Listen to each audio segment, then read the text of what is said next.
والدہ کی شکایت پر کارروائی، چائلڈ پورنوگرافی کا ملزم گرفتار۔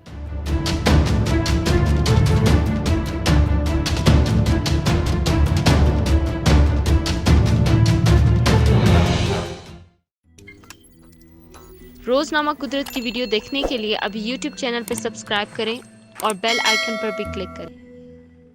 پاکستان کے وفاقی تحقیقاتی ادارے FIA نے کراچی کے علاقے گلشن اقبال میں کارروائی کر کے ایک بچی کو ہراساں کرنے اور غیر اخلاقی تصاویر کے ذریعے بلیک میل کرنے والے ملزم کو گرفتار کر کے مقدمہ درج کر لیا ہے۔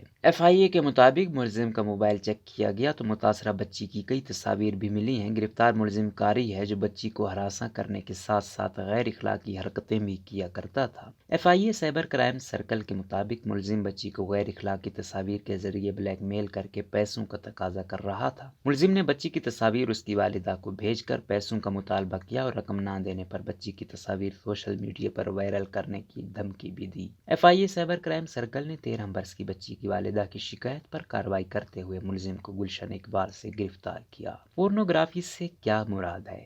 انسداد الیکٹرانک کرائمز ایکٹ 2015 کی چائلڈ پورنوگرافی کی شق کے مطابق اگر کوئی شخص کسی بچے کی فحش تصویر یا ویڈیو بناتا ہے یا جنسی استحصال کے دوران ایسا کرتا ہے تو یہ تصاویر بنانے والا، اسے فروخت کرنے والا یا اسے منتقل کرنے والا جرم کا مرتکب ہوگا، جس کی سزا زیادہ سے زیادہ 7 سال قید یا 50 لاکھ روپے جرمانہ یا دونوں سزائیں ہو سکتی ہیں۔ متاثرہ بچے کے والدین یا کفیل حکام کو متعلقہ مواد انٹرنیٹ سے ہٹانے کے لیے بھی درخواست کر سکتے ہیں۔ اسی طرح اگر کوئی کسی بالغ شخص کی عریاں تصاویر یا ویڈیوز بناتا ہے، شیئر کرتا ہے یا فروخت کرتا ہے تو وہ بھی جرم کا مرتکب ہے، جس کی سزا 3 سال قید یا 10 لاکھ روپے جرمانہ یا دونوں سزائیں ہو سکتی ہیں۔ سائبر کرائم کے قانون کے مطابق اگر کوئی شخص سوشل میڈیا یا انٹرنیٹ پر کسی کو ہراساں کرتا ہے یا ناشائستہ گفتگو کرتا ہے یا ایسا عمل کرتا ہے جس سے ذہنی دباؤ ہو تو یہ بھی جرم ہے، جس کی سزا 3 سال قید اور 10 لاکھ روپے جرمانہ ہے۔